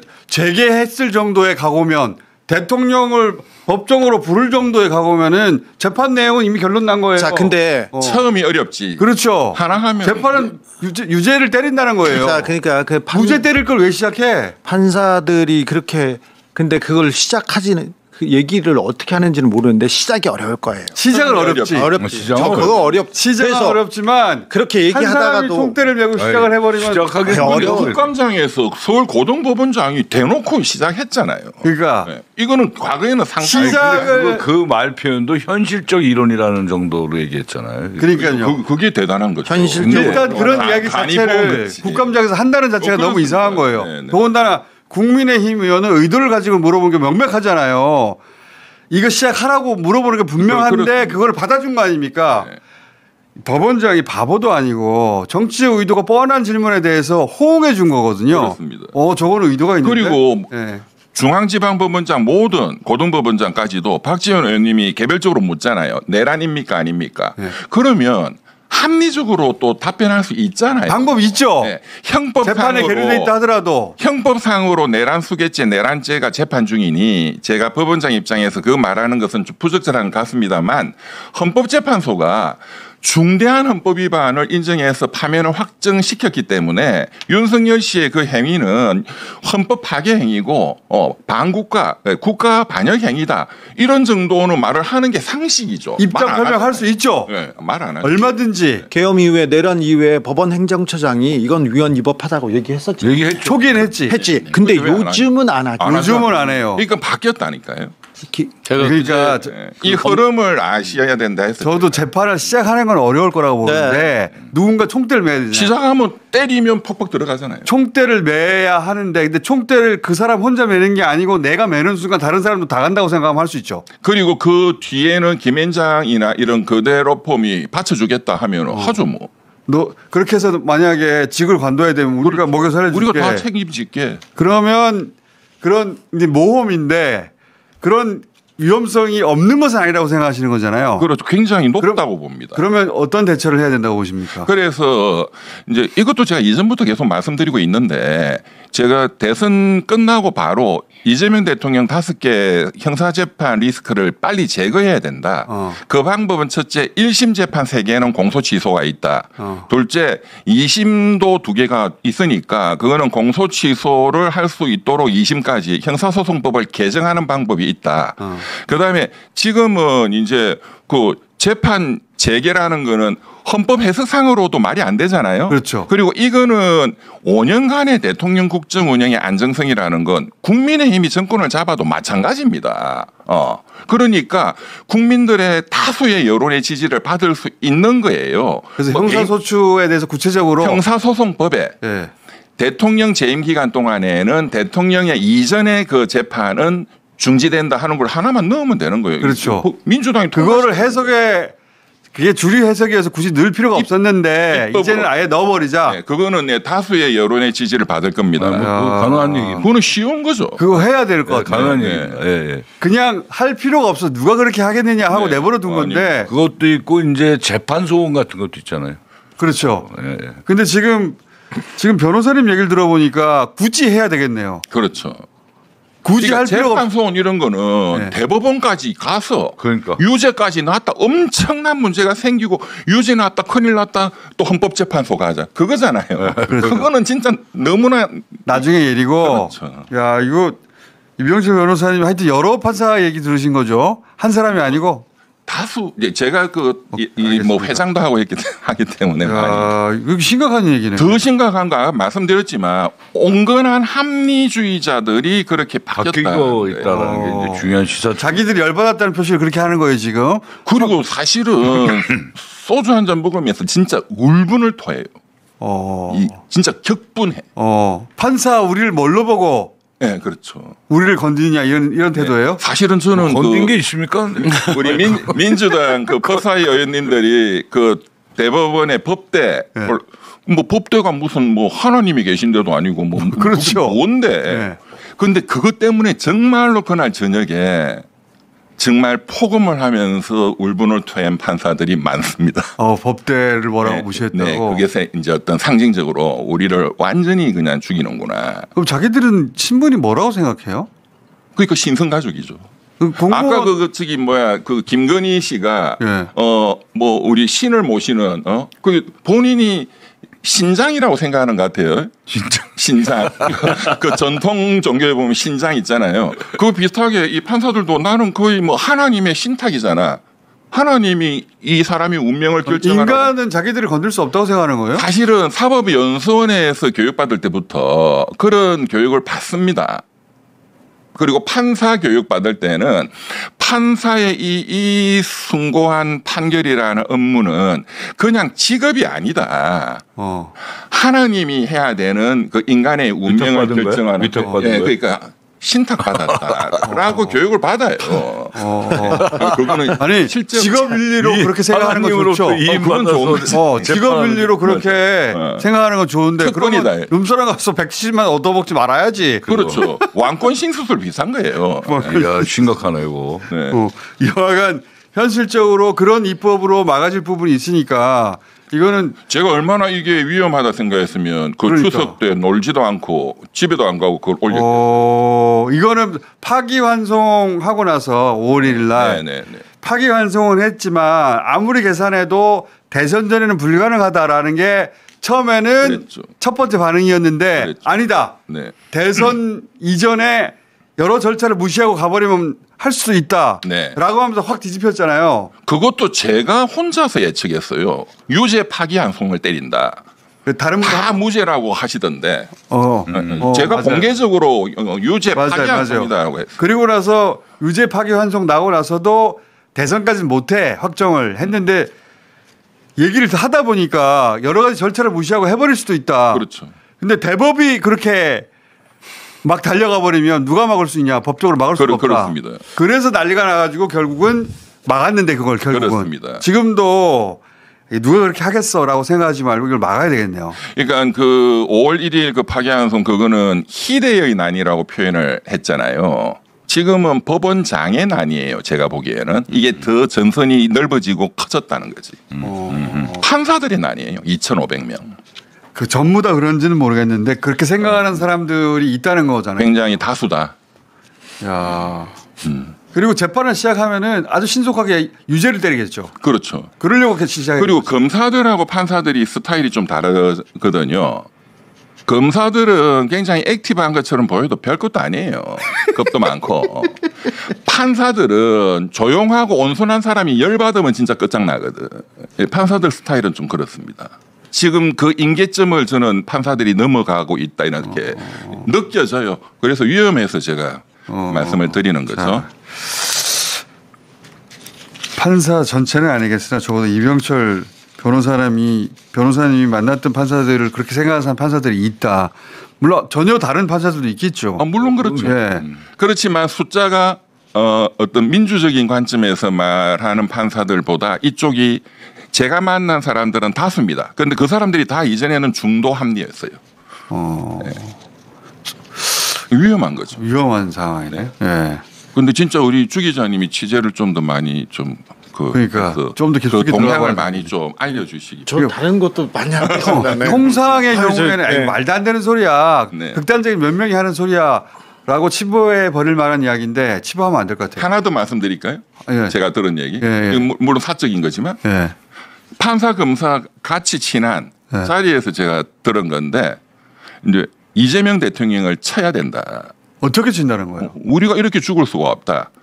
뭐가 죽었다는 거예요? 근데 자기들은 죽는다고 생각해요. 자기들이 가진 권한이 조금이라도 네. 그래서 지금 이제 그 재판 재개 그것과 연관해서 1심은 이제 뭐 대장동, 백현동 이런 것보다 대북 송금을 이제 재판을 유죄로 때려버린다 그거를 재개 때린다. 이제 그거 하고 북한하고 연결됐다고 해버린다. 외환죄로 걸자 이런 얘기. 외환죄. 야. 북한의 대북 송금. 아니 윤석열이를 이제 이 사람들은 윤석열은 무죄다는 거예요. 변호사님. 윤석열이를 드론 날렸다고 외환죄 때리는데. 아니 변호사님 그분 체포하러 갈게요. 알려주세요. 아니, 그런 뭐 사적인 얘기지만 사적으로 사석에서 얘기할 때는 아니 사적으로 술 한잔 먹고 별 얘기 뭐 왜 못하겠어요. 그건 아니죠. 근데 판사라는 게 문제죠. 그 사람이. 아 판사들도 사람이지 신이 아니잖아요. 그런데 저는 우리 의원님와 계시지만 민주당이 굉장히 더 심각하게 받아들여야 긴장해야 된다고 봅니다. 아니 예전에 계엄 얘기 처음 나왔을 때 민주당 내에서도 아이고 오버하지 말라고 그랬어요. 계엄을 했잖아. 하냐? 그랬죠. 했잖아. 그리고 그 이후로 그거는 그 폭동 그 말도 안 된다 또는 뭐 파기환송 말도 안 된다 그랬는데 생각해 보시면 이재명 대통령은 방탄유리 속에서 대선을 치렀어요. 생각해 보면 지금 만화 같은 일인데 실제로 벌어졌잖아요. 그러니까 이것도 그러지 말라는 법이 없어. 그 어마어마한 지뢰밭을 통과를 한 거잖아요. 엄청나게 기적적으로 여기까지 온 거예요. 기현이에 난 그 대탈옥을 시켰잖아요. 그 상상을 못했죠. 그러니까 이제 다 끝났다 하고 이 마음을 풀면 안 되겠다 이것도. 여전히 지뢰는 더 큰 게 남아 있습니다. 이 얘기를 이렇게 길게 하려고 하는 건 아니었는데 하다 보니까 꼭 했었어야 하는 얘기네. 왜냐하면 너무 지엽적인 거에 집중을 하시길래 제가 좀 말씀을 드린 겁니다. 원래 우리 신유한 교수님은 역술인 얘기하러 왔는데. 역술인 얘기는 뭐 더 다음에 하고요. 네. 그 엊그제 국감 가시죠. 국감에 이제 검찰 국감 할 때 가서 보니까 지금 이병철 변호사님 말씀대로 이제 법원의 분위기가 그렇고 검찰에서 많은 그 의원님들께서 이제 질문을 했죠. 내란이냐 아니냐에 대해서 단 한 명도 내란에 대해서 법원 분위기는 심상치 않습니다. 검찰 똑같고 검찰하고 법원이 같은 편을 먹을 수도 있겠네요. 동맹을 맺었다고 봅니다 저는. 묵시적으로. 교수님 이 판사들 국회에 나오라고 하고 또 대법원장 국회에 나오라고 하고 그러면 삼권 분립이라고 자꾸 뭐라고 하잖아요. 이 지난주에 법사위 국감 참고인으로 출석하셨는데 대법원장이 삼권 분립 침해라고 국회 안 나오려고 하는 거 이거 말이 되는 겁니까? 상권 분립하면 이제 우리 사법권은 그 법관으로 구성된 법원에 속한다. 요 말에 혹해가지고 사법권은 법관과 법원의 것이니까 다른 쪽은 건드리면 안 된다. 그러니까 어떻게 그 대법원장을 감히 국회에서 오라고 하느냐. 뭐 이런 생각인 것 같아요. 근데 사법권은 그냥 나온 게 아니고 국가 권력의 한 부분이잖아요. 그렇죠. 입법, 행정, 사법. 입법, 행정, 사법을 쪼갤 때 이미 그 세 개가 따로 놀아라는 게 아니고 입법, 행정, 사법이 서로 견제와 균형을 하라. 그런 거죠. 라고 돼 있잖아요. 그래서 이제 국회는 사법권에 간섭을 많이 합니다. 법원 조직을 만들잖아요. 근데 입법을 하고 그다음 예산이 어디서 나와요? 국회에서 나오잖아요. 그렇죠. 그다음에 대법원장, 대법관 국회 동의를 얻어야 되잖아요. 그렇죠. 임명을 행정부 수반이 인사에도 하고. 관여하고.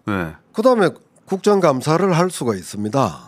근데 국정감사의 일환으로 대법원장의 5월 1일 그 파기환송 판결이 국민적 동의와 수긍을 전혀 얻고 있지 못하거든요. 근데 그에 대하여 그 과정을 해명하라라고 하는 거잖아요. 그러니까요. 그러면 국회에서 부를 수 있고 그럴 때 대법원장 가야 되는 겁니다. 가서 자기가 왜 그런 결정을 했는지 말해야 되는 거 아닙니까? 그리고 이 국회법에 보면 대법원장을 국회에서 불러서 질문할 수 있다라고 돼 있어요. 그 규정이 있어요. 법이 있어요. 대법원장을 국회에 불러서 질문할 수 있다 이렇게 돼 있습니다. 물론 이제 답을 어떻게 하는가에 따라 오해가 해명되기도 할 것이고 대법원장 잘하는데 국회가 너무 못 살게 구는구나 이런 생각을 가질 수도 있고. 그렇죠. 그냥 대법원장은 무슨 서초동 성체에 딱 높은 성주가 돼서 절대 신성불가침 다른 데서 감히 부를 수 없다. 이 생각 자체가 완전 낡은 겁니다. 그러니까 뭐 천부인권처럼 막 하늘 위에 있어 자기들 아무도 우리는 건드릴 수 없어. 우리는 우리 스스로만 알아서 판단할 테니 그런 거 아닙니까? 지금 그런 주장을 하는 셈이에요 지금. 그냥 그 대법원장이건 대법관이건 뭐 일반 판사건 다 공무원 아니에요? 그러니까 월급 누가 줍니까? 공무원에 대한 가장 기본 조항은 우리 헌법에 보면 공무원은 국민 전체의 봉사자이고 국민에 대해 책임을 진다 이렇게 돼 있거든요. 법관도 공무원이잖아요. 당연하죠. 그러면 봉사하고 책임지는 겁니다. 그러면 주인이 국민이니까 물어보는 겁니다. 봉사 잘하고 있느냐.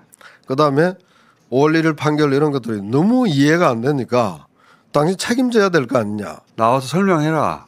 책임을 물으려고 하면 먼저 말할 기회를 주겠다. 설명을 하라. 그럴 때는 성실하고 소상하게 설명해야 되죠. 너무 당연한 것 같은데 지금은 그냥 상권 분립이라는 법관 독립을 해친다는 안 나오잖아요. 그냥. 그리고 법관 사법권 위에 있는 게 국민 주권이잖아요.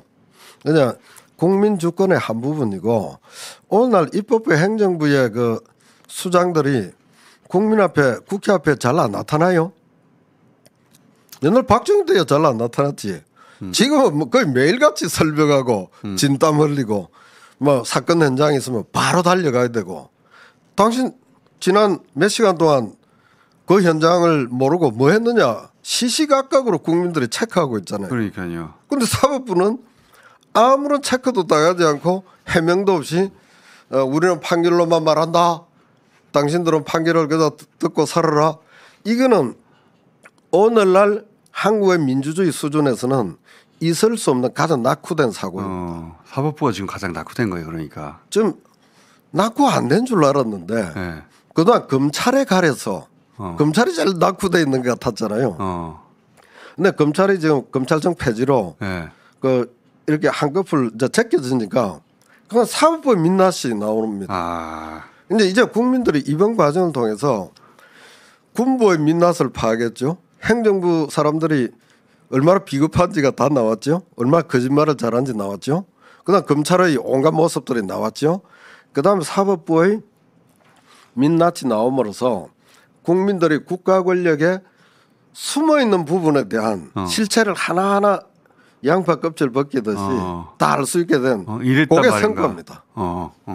이랬단 말인가. 사실 전 놀랍기도 해요. 판사들이 이 정도 수준밖에 안 되나? 내란이냐고 물어봐도 내란 아니냐고 물어봐도 12.3을 내란이냐고 답을 못 하더라고요. 그러니까 지금 이제 그게 지금 구체적 재판이 계류돼 있으니까 다른 사람들은 말을 하지 않겠다. 이렇게 이제 절제하는 것이 있을 수 있는데 근데 또 어떤 부분은 절제를 안 하더라고요. 예를 들어서 그러면 이런 건 어떻게 생각하십니까? 그거는 지금 이해해 주신 셈인데 그 계류 중인 사건이니까 그 판결을 다른 법원장들이 미리 말할 수는 없다. 이렇게 100번 이해해 준다고 치면 그러면 그런 질문도 했잖아요. 지금 대통령은 헌법상 내란 외환 아니면 소추가 중지되니까 당연히 재판도 중지돼서 이재명 재판 다 중지되어 있는데 국민의힘 의원 하나가 그거 할 수도 있지 않냐고 했더니 할 수도 있다고 답을 했어요. 법원장이. 그러니까 이제 절제를 하면 계속 절제 모드로 나가야 되는데 김대용 고등법원장 기억하는데요. 대부분의 재판 재개가 이론상 가능하다 이렇게 이야기했어요. 이론상. 뭐 바로 하겠다가 아니라 이론상 가능하다. 이게 뭐지? 그 말이 굉장히 그 유쾌하지 않고 신경이 거슬립니다. 뭔가 좀 고약한 것 같아요. 그렇죠. 우리 이론상으로 봐도 뭐 헌법적 다 모아서 보면 거의 압도적 다수가 대통령에 대하여 형사 기소를 지금 대통령 재임 중에 새로 하면 안 된다. 그다음 이미 재판 진행 중에 있는 것도 일단 대통령 임기 끝날 때까지 멈춰야 된다. 그런 조항이잖아요. 왜 멈춰야 될까 생각해 보면 지금 대통령 시간이 대통령 한 시간은 뭐 국민은 5,200만 시간이다 이런 말 했잖아요. 그토록 중요합니다. 늘 바쁘고 한데 재판이 하나 탁 걸리게 되면 재판에 온 신경을 쓰고 모든 것들이 다 왜곡이 돼요. 그러니까 우리가 그리고 대통령을 한번 형사재판에 걸기 시작하면 수백 건 수천 건의 재판이 대통령 상대로 그럴 수 있죠. 안 그렇겠어요? 그렇죠. 뭐 수천 건이 막 지금 계속 재판이 걸릴 상대 겁니다. 진영에서는 정치적으로 계속 걸 수 있죠. 뭐 일반 국민도 뭔가 억울하다 하면 뭐 걸 수 있고 그렇게 되면 대통령에게 우리가 맡겨진 직무를 누구도 수행할 수가 없으니까 형사재판은 멈추자 이런 건데 근데 이 고등법원장이 다른 질문에 대해서는 아주 모호하게 답했어요. 그러면서 이 형사 재판이 이론상 가능하다라고 한 것은 자꾸 우리를 사법개혁하면서 사법부를 위축시키려고 하는데 건들면 우리도 무기를 갖고 있어. 그래서 아참에 무기를 꺼낼 수도 있어. 라고 하는 대통령을 향한 협박.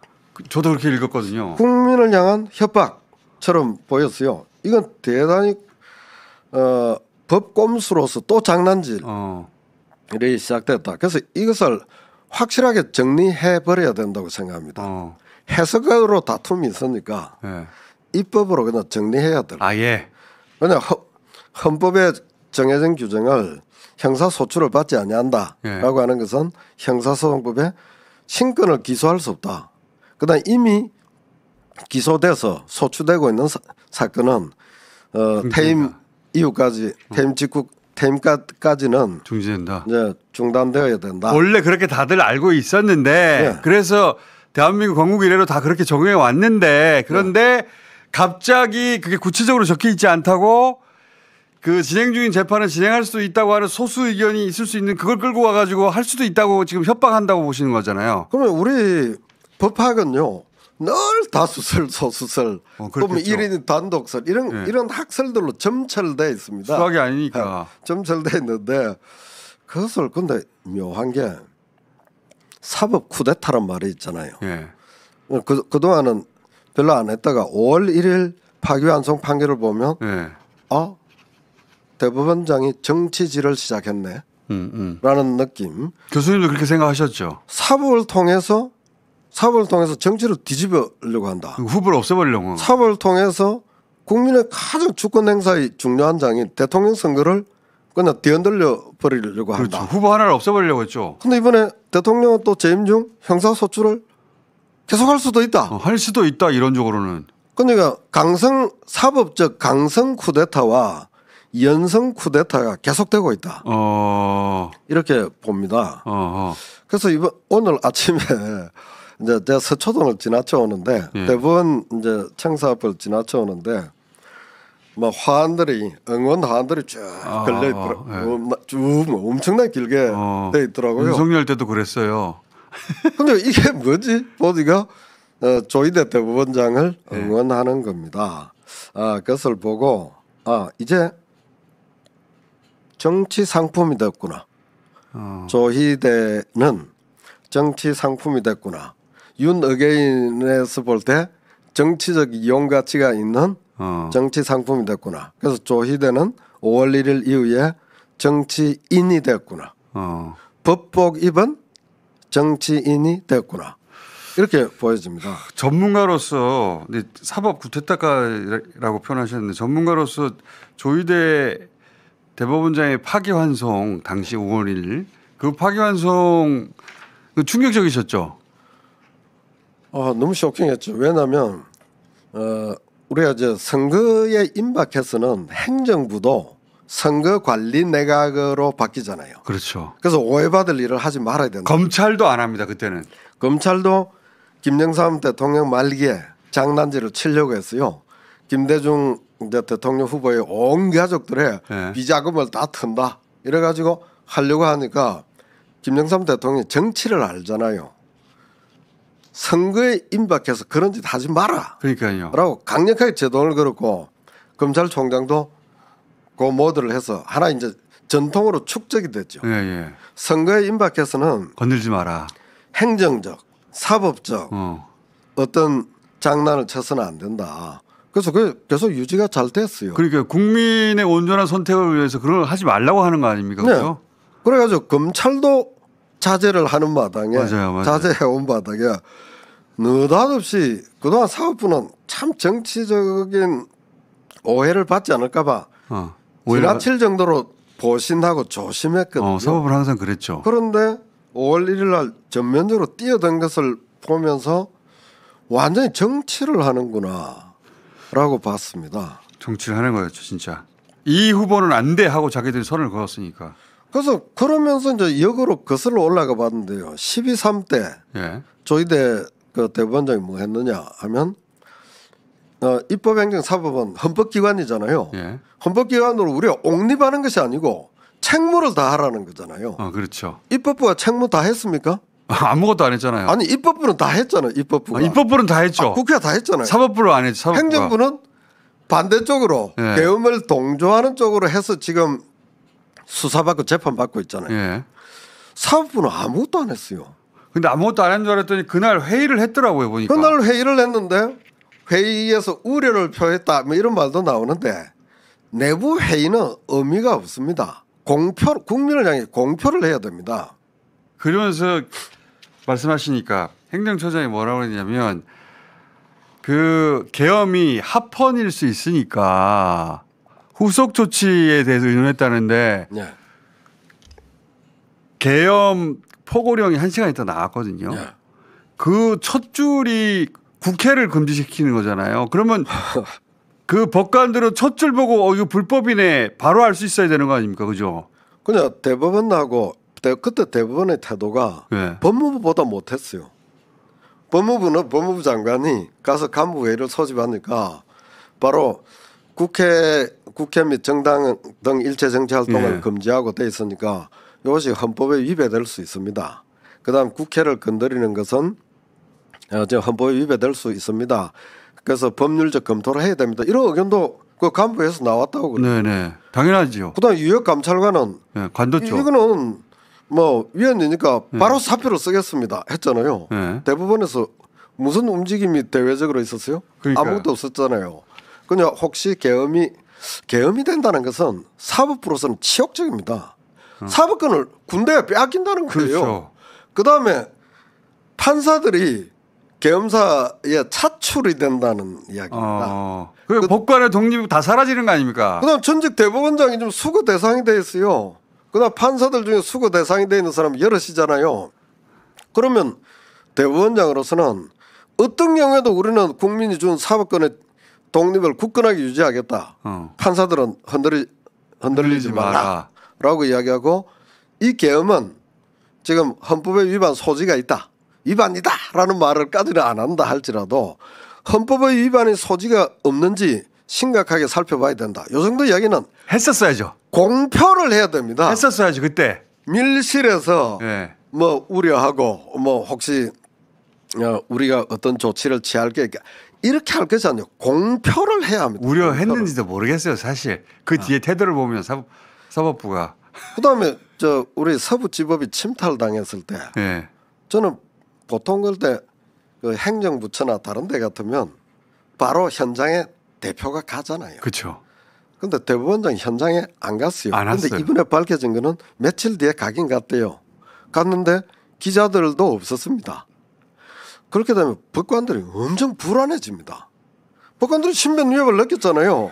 그런데 지금 대법원장으로부터 대법원장이 가서 보통 이제 영어로 이야기하면 we stand with you 이제 이런 거잖아요. 우리 모든 그 판사들 법원이 당신의 옆에 당신과 함께 서 있다. 절대 동요하지 말라. 격려를 해줘야 되죠. 그리고 그 격려한 것을 공표를 해야 합니다.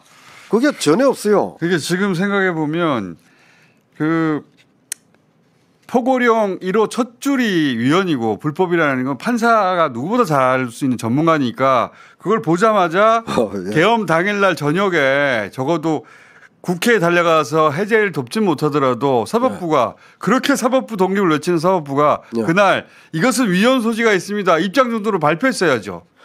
그동안 사법부 독립을 자기들이 성취한 것이 아니고 국민들이 정말 그래서 싸우고 피땀 흘려가지고 사법부가 독립적으로 활동할 무대를 만들어줬잖아요. 그럼 사법부는 헌법기관으로서 존중을 받고 할 때 신뢰로서 보답을 해야 되잖아요. 위험이 있을 때는 같이 뛰어들어야 되잖아요. 그렇죠. 위험이 있을 때 다 안주하고 그러다 보니까 12월 3일부터 5월 3일까지 5월 1일까지 국가기관 중에서 신뢰가 가장 실추된 기관이 맞아요. 법원입니다. 원래 사법부 신뢰도가 가장 높은 축에 줄었는데 지금 제일 낮은 축으로 떨어졌어요. 검찰은 원래 신뢰도가 낮았고 원래 낮았으니까 별 차이가 없는데 신뢰도에서 대폭 변화가 있었던 것이 헌법재판소 신뢰도가 쑥 올라갔고 대법원의 신뢰도가 쑥 내려갔어요. 조의대 책임입니다. 대법원장 책임이에요. 대법원장 책임입니다. 근데 신뢰도가 낮아진 데다가 그다음에 도저히 해명할 수 없는 사태에 대하여 신뢰 회복이 불가하다. 그래서 자진 사퇴하라는 이야기가 법원 내부에서도 힘들지만 나오는 겁니다. 처음으로 나왔죠. 아니 5월달에도 나왔고 그때는 비판만 했는데 이번에는 관두라고 나왔어요.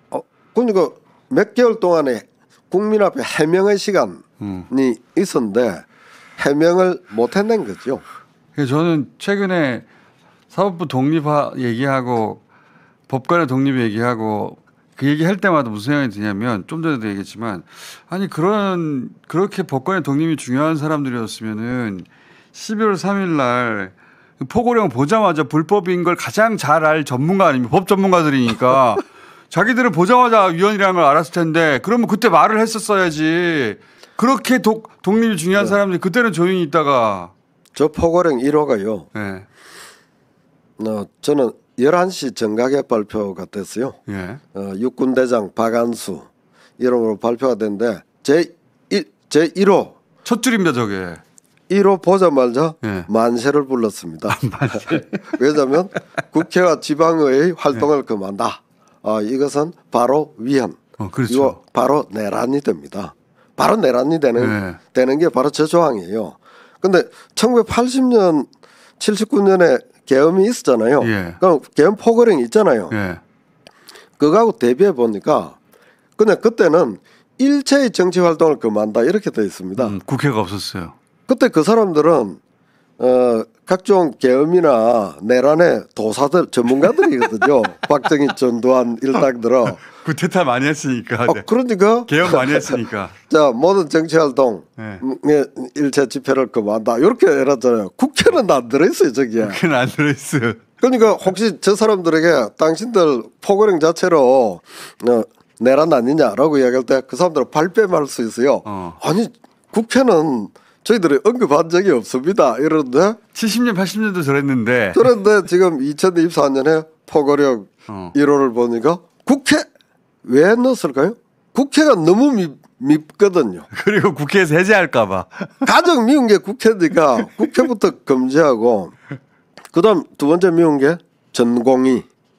전공의는 처단한다. 의사들 처단. 그래서 윤석열의 속마음을 저기에 잘 보여주고 그래서 있습니다. 제 말이 그거예요. 교수님처럼 법을 전문으로 하는 사람들은 일반인들도 대부분을 알고 있었지만 법을 전공으로 하는 사람들은 첫 줄에 첫 문장을 보자마자 그냥 저거는 진짜 국회 보자마자 이는 위헌 위법이다. 법관들 당연히 알 거 아닙니까? 그건 모르면 이번에 법무부 장관이 이제 구속영장 이제 그 청구 구속영장 심사를 해서 기각됐는데 기각이 됐잖아요. 판사가 기각이 됐을 때 위법성 인식이 없다.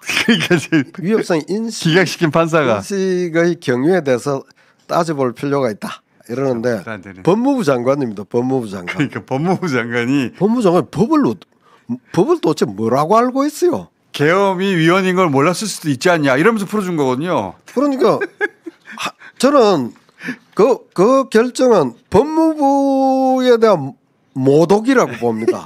우리 법무부 수준을 어떻게 보길래 법무부 장관이 바보여가지고 그때 위협성 인식이 무슨 대단한 말 같은데 너무 간단한 말입니다.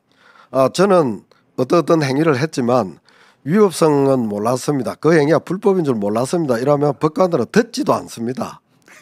이 사회를 살아가는 정상적 인간이라고 하면 무슨 나쁜 짓을 했는데 그냥 그게 나쁜 짓 맞아? 라고 하면 진짜 나쁜 짓 같은데 그럼 위협성 인식이 있는 거거든요. 그런데 그러자면 지금 계엄 선포가 됐을 때 저게 혹시 좀 나쁜 것이라는 생각이 조금 안 들었어요? 그럼 위협성 인식이 있는 거예요. 무슨 어려운 단어를 써가지고 혼동시키는데. 근데 법무부 장관이 그 생각을 못했을 수도 있지 않냐고 말하는 거 아니에요? 그냥 와서 뭐 이제 그 판사가 거기에 이제 국무위원들도 처음에 우리가 쏘갔는데 우리가 그래도 공직자를 막 비판하지만 그래도 좀 믿잖아요.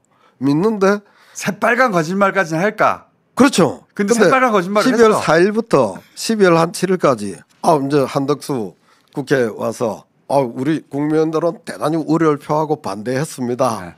이런 이야기 다 뭐 최상국 다 그렇게 이야기를 했거든요. 그렇죠.